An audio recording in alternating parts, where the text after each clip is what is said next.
Good afternoon, everybody. My name is Joyce Bendera Karisa, a student at KAG East University. I'm here with my panel of 5 members doing the interviews of the KAG Constitution unit. And I will let them introduce themselves one by one, starting from my far end. Karibu. I'm Mackenzie Bildad. Yes, my name is Yvonne, a leader in the children ministry. My name is Ferdinand, in charge of ushering department.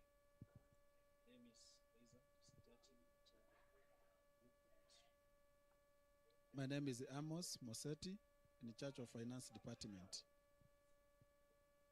Again, I want to say thank you to everybody who has accepted to take this interview, to take part in this interview, and I appreciate all of you. I will go straight to the questions. We are here doing the interview of KAG Constitution unit, and as we all know that even in our country, Kenya, we are being guided by the Kenya Constitution, and I will just ask a question because our constitution is, we can see it in our country, Kenya, and also in our church, in our churches, in the institutes. We have so many constitutions. So I just have a few questions for us, just to understand if we just have an idea of what a constitution is, how does it help us, and so many other things. And I believe we'll learn together on this. So my first question goes to Bill Daddy. And my question is, what do you understand by a church constitution? Yes, thank you so much. According to my understanding, a church constitution, there are rules and regulation that governs the practices or how things are done inside a church. Most of this, the constitution, they usually emphasizes on the biblical principles that can guide how things are done in the church and how things are carried out in the church. Thank you. Thank you so much, Bill Daddy. And just a section B of the question is that, are you aware that our church is guided by a KG constitution? Yes, I am so much aware, being a KAG member for a period of time. I'm very much aware that KAG has a constitution. Thank you so much. Thank you so much. And thank you so much for you being a KAG member and being aware that we are being guided by a constitution. And you have really impressed me on how you have answered that, what you understand about a church constitution. And may God bless you. And then, Yvonne, in your own view, why is a church constitution important for the life of the ministry in our local church? Yes, thank you so much for the opportunity. I think church institution is important because it leads to good governance, and it also promotes values such as respect and integrity among the church members. Thank you, Yvonne. Thank you, Yvonne. Maybe to all the members, if there is anyone of you who has any other view apart from Yvonne, apart from the one Yvonne has said, any other view from any of the other members? Yeah, thank you. I can add that in terms of discipline, when members of the church learn that we have the law and the rules that govern their behavior, then they behave differently. So the constitution is there to guide the discipline of our members. Yeah. Thank you. Thank you, Ferdinand. Thank you so much. I will go straight to my third question.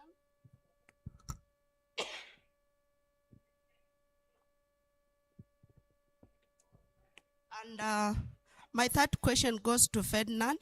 How do you think a church constitution help to guide church leaders and hold them accountable? Yeah, thank you so much. Leadership and accountability, they are two important things in the church. And the Constitution is there to guide the leaders of the church. Number one is that leaders need to know their roles. So once a leader knows their roles, which are stipulated very well in the Constitution, then we can hold him accountable if he is not fulfilling the guidelines of the Constitution as per his responsibility.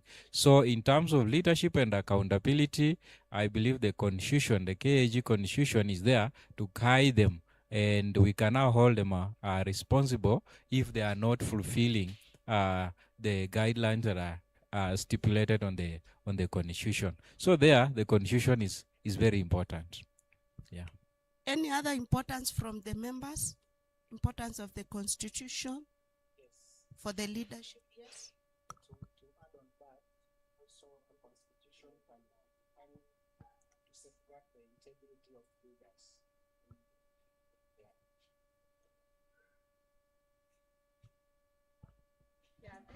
Thank you so much. Thank you for that. I will go to the next question, that is number 4. And this question goes to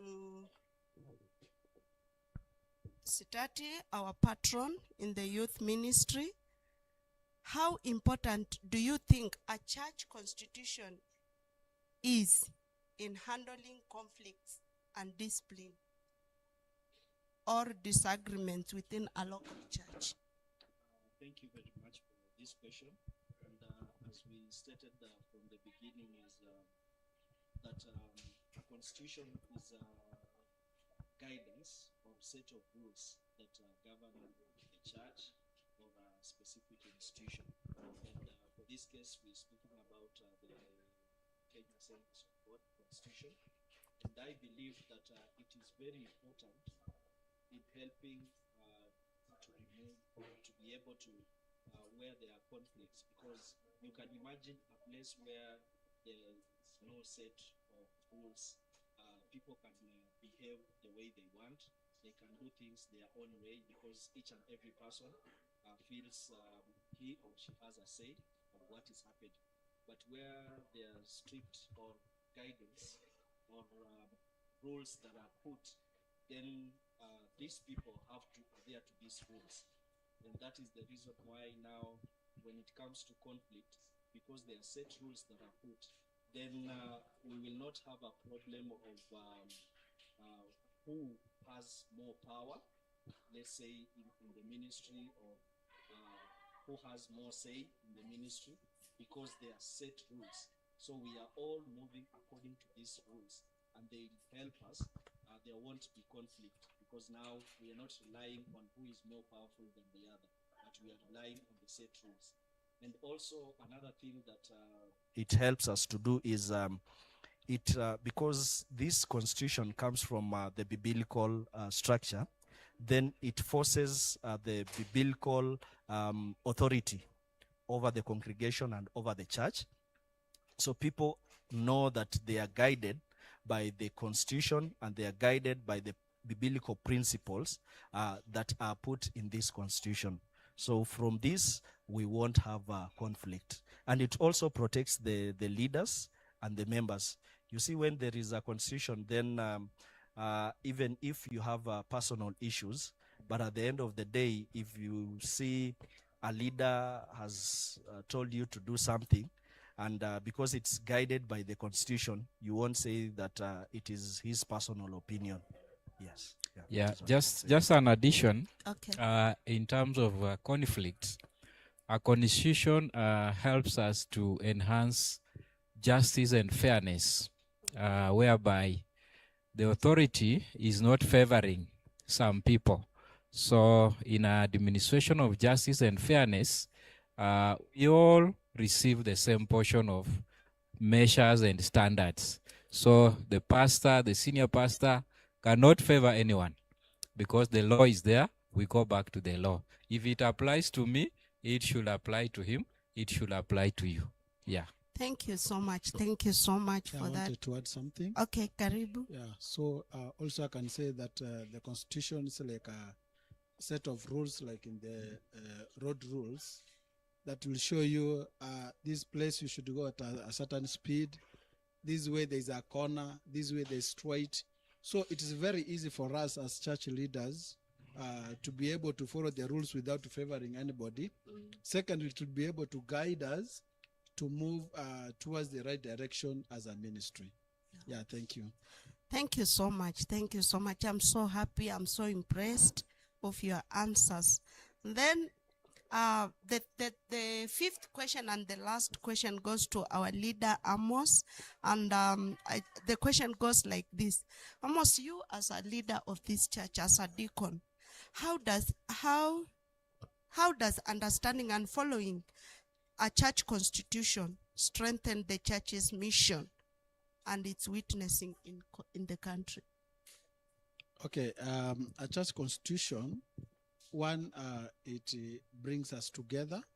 It promotes the unity as in a church setup.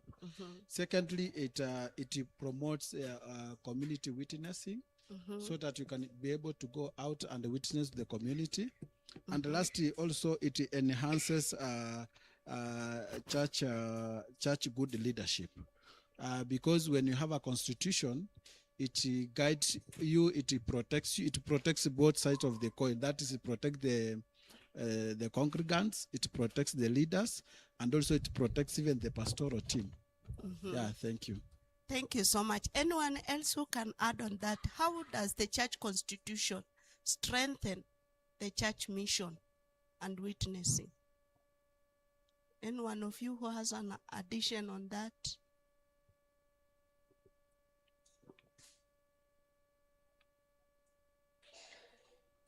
Yeah, I think, like he has said, missions are part of the life of the church. So, if they are well elaborated, even on the constitution of the church, then I believe that they should be followed. And so it's a plus, it's an addition, it's a reminder of the leadership of the church that such functions should be held and they are part of us. So we are held accountable again of the church constitution on that. Thank you, thank you. I just want to say thank you so much, my people, for the good job. It has made me understand that you people are very much aware of the Constitution and what it does in our country and even in our church as the Kenya Assemblies of God, NRA at Ngong. So I'm so impressed as leaders, as church members. I know we are good to go, and will be, as we are leaders, will help the other people in this church who do not understand about the Constitution, and let them know and understand about it, and know that we have rules that guide us in this church, or as KAG members, we have rules that guide us and protect us. Even as we go for missions, we go for witnessing, we have rules that protect us out there and help us move on. And when we have misunderstandings, still we have rules that give us justice, equal rights, and equal judgments. So I'm so impressed and I'm so happy. Thank you so much for making my work so easy and my work so wonderful. And even when my lecturer sees this, he will be so impressed of this. God bless you. God bless you so much.